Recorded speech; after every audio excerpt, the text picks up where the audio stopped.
জন্মদিনে এইভাবে সারপ্রাইজ পাবো আমি তো ভাবতেও পারিনি। শ্বশুর বাড়িতে এবার আমার প্রথম বার্থডে, আর প্রথম বার্থডেতে সবাই এত সুন্দর করে আমাকে সারপ্রাইজ দিল। আমার হাজবেন্ড আমার বার্থডে দিন বিকালবেলা বলছিল বাইরে একটু ঘুরতে যাব, তাই আমি নতুন একটা ড্রেস বের করছি, নতুন স্যান্ডেল, এগুলো আমার বার্থডে বলে কথা। তাই বিকালে সে বললো আমাকে বাইকে করে একটু ঘুরতে নিয়ে যাবে। প্রত্যেকবারই আমার বার্থডেটা সেলিব্রেট করা হয়, কোনোদিন যদিও সারপ্রাইজ পাইনি, তবে নিজেই নিজের বার্থডেটা সেলিব্রেট করি। প্রত্যেকবার সুন্দর সুন্দর ড্রেস নেওয়া হয় বার্থডের জন্য, বাট এইবার তেমন কিছুই করা হয়নি। এই ড্রেসটা বাড়িতেই ছিল, তাই সুন্দর এই ড্রেসটা পরে ফেললাম। জন্মদিনের দিন ঘুরতে যাব, তাই একটু সুন্দর করে সাজুগুজু করতেছি আর কি।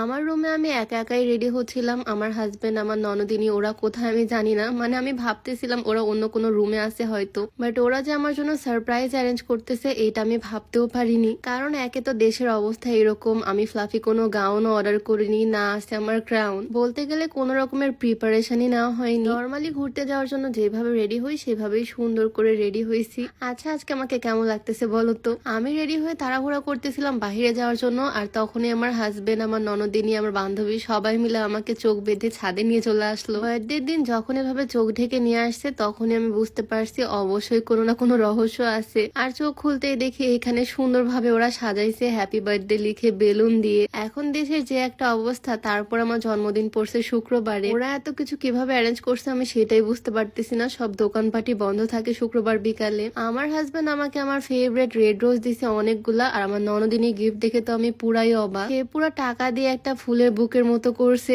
দুই ভাই বোনের গিফটই আমার কাছে অনেক পছন্দ হয়েছে। টাকার এই বুকেটা ও নিজে হাতে বানাইছে, কত কষ্ট করে বানাইছে সে আমার জন্য এটা। আমার হাজবেন্ডের বার্থডেতে আমি ওকে যেভাবে সারপ্রাইজ দিয়েছিলাম কিছুটা সেই রকমই ট্রাই করছে ওরা। আমার বান্ধবীও আমার জন্য রেড রোজ আনছে। আমার যেহেতু গোলাপ ফুল অনেক পছন্দ, ওরা সবাই জানে। আমার পছন্দের চিপস, কেক সবকিছুই নিয়ে আসছে ওরা। আর আজকে যেহেতু আমার বার্থডে, তাই মাথার উপরে বার্থডে মুকুট লাগাই দিছে। ক্রাউন নাই তো কি হয়েছে, পেপারের ক্রাউনটাই না। কেকটা খুলতেই দেখি লাভ শেপের একটা কেক, সুন্দর করে লেখা হ্যাপি বার্থডে বিবি জান। কেক দেখে তো আমার মনটাই ভালো হয়ে গেল, বাট এই সময় শুক্রবারে কেক কিভাবে ম্যানেজ করছে আমি সেটাই ভাবতেছি। এই স্পার্কেল লাইট জ্বলার সাথে সাথে দেখো জাস্ট আমার রিয়াকশন, পুরাই ভয় পেয়ে গেছি একদম। যদিও একদম ছোট্ট একটা সেলিব্রেশন, ছাদে শুধু কাছের মানুষদের নিয়ে, তারপরও আমার ভীষণ খুশি লাগতেছে, কারণ এই বার্থডেতে আমি কোন রকমের সেলিব্রেশন আশাই করিনি। ওরা যে আমার জন্য এত কিছু করছে এতে আমি ভীষণ খুশি। এইরকম ভাবে বার্থডে এর আগে কখনো সেলিব্রেট করিনি। সবসময় বাসা ড্রয়িং রুমে সাজানো হয় বা বাইরে কোনো রেস্টুরেন্টে সেলিব্রেট করা হয়, কিন্তু এই বার্থডেটা বলতে গেলে আমার লাইফের বেস্ট বার্থডে। আমার ননদিনী কষ্ট করে এই গিফটটা আমার জন্য বানাইছে, আর এই টাকাগুলো আমি খুলে খুলে ফেলতেছি। এই সবগুলো নোট আমি ভাঁজ করে করে আমার ব্যাংকের মধ্যে রাখবো।